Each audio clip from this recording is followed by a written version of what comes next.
నమస్కారం. ఏమండి, ఆడవాళ్ళు నిత్యము ఇంట్లో చేయవలసిన పనులు ఏమిటో తెలుసా? అప్పట్లో ఎలా ఉండేవి?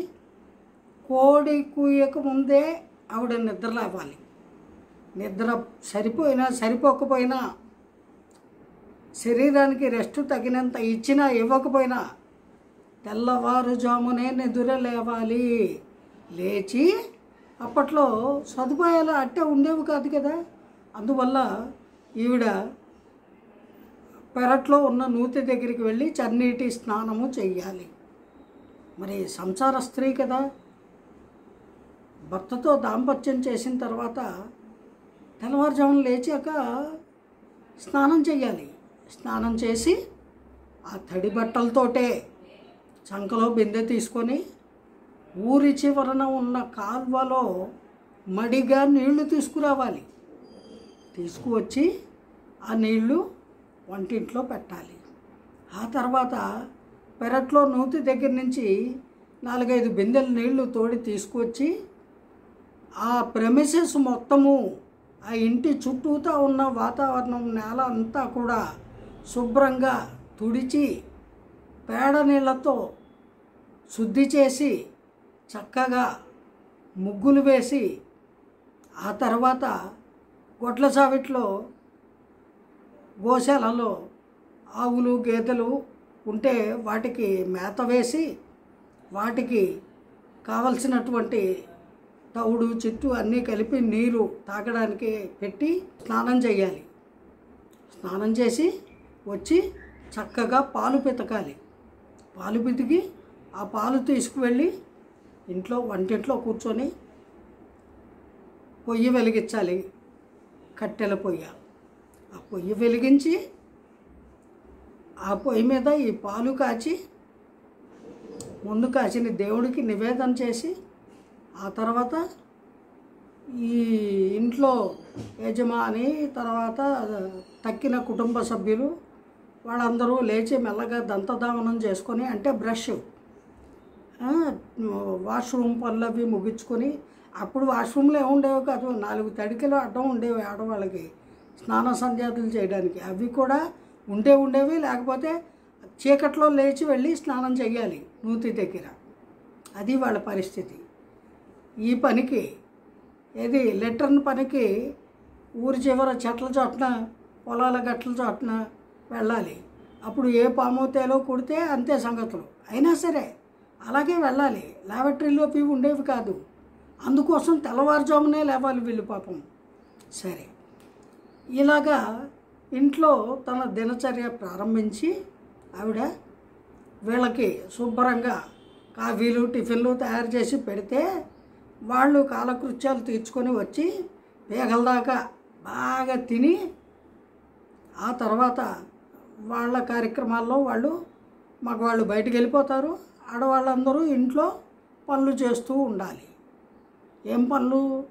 బట్టలు ఉతకడము, ఇల్లు శుభ్రం చేయడము, వంట వరపు చేయడము, పిల్లల్ని చక్కగా పెంచడము.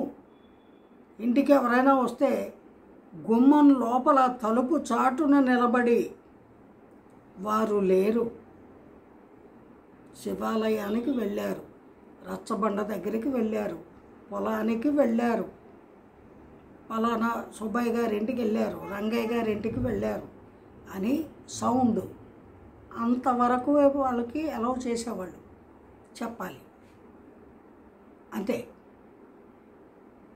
వచ్చిన వాడి పేరు చెబుతారు. వాడి పేరు చెప్పలేదు అనుకోండి, ఎవరో వచ్చారు అని చెప్తారు. అంతే కదా మరి. అలా ఉండేది. తర్వాత ఈ హీరో గారు, అంటే కుటుంబ యజమాని గారు, అలాగే కుటుంబంలోని మగవాళ్ళు, వాళ్ళు బయట పలాదూర్లన్నీ ముగించుకొని మధ్యాహ్నానికి చేరి ఆ కాలువ దగ్గర లేకపోతే నూతిపళ్ళెం దగ్గర స్నానం చేసి వచ్చేసరికి వేడిగా వీళ్ళకి భోజనం వడ్డించాలి. వడ్డించేసి దూరంగా నిలబడాలి. పిలిస్తేనే దగ్గరకు వచ్చి మళ్ళీ వడ్డం చేయాలి. లేకపోతే తలుపు చాటును ఉంచోవాలి. ఎదటకి పడి నిలబడకూడదు, ఎదటికి రాకూడదు. కండిషను. వాడు తింటుంటే దిష్టి, వాడి ఇష్టం. పుష్టిగా తింటాడు, వాడికి నచ్చితే వండింది మొత్తం కూడా తినేస్తాడు. మరి ఇది ఇంతంత కళ్ళు వేసుకొని చూస్తే వాడికి దిష్టి కదా, అందుకని తలుపు చాటును ఉంచుకోవాలి. ఏమోయ్ అని పిలిస్తే వస్తున్నానండి అని వచ్చాలి. వడ్డించు అంటే వడ్డించాలి. అది దాని దుస్థితి. తర్వాత వీళ్ళు తిని వెళ్ళాక ఆ విస్తళ్ళన్నీ తీసి ఎక్కడో పెరట్లో దూరంగా తీసుకువెళ్ళి అక్కడ పడేసి మళ్ళీ వంటిల్లంతా శుద్ధి చేసుకోవాలి. ఇలా అందరూ తిన్నాక అందరూ అయిపోయాక ఆఖరికి ఆ ఇంటి ఇల్లాలు భోంచేస్తుంది. ఆవిడ కూడా అయిపోయాక ఆ ఇంట్లో ఎవరైనా విధవరాళ్ళు ఉంటే అప్పుడు వాళ్ళకి అన్నప్రసన, అంతవరకు వాళ్ళకి అన్నదర్శనం ఉండదు పాపం.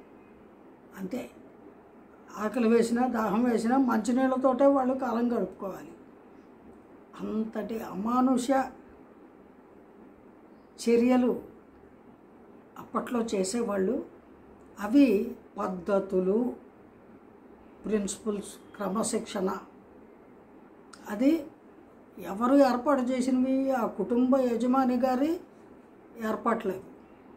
వాటిని ఇంటిల్లిపాది శిరస వహించాలి. అలా ఉండేది. సరే, అలా కొంతకాలము గడిపారు. కొన్ని జమానాలు అట్లా గడిచాయి. ఆ తర్వాత మెల్లమెల్లగా స్త్రీల జీవన విధానంలో ఒక చిరు మార్పులు చోటు చేసుకున్నాయి. అవి ఏమిటి? వచ్చే ఎపిసోడ్లో చెప్తాను. జై గురుదేవ.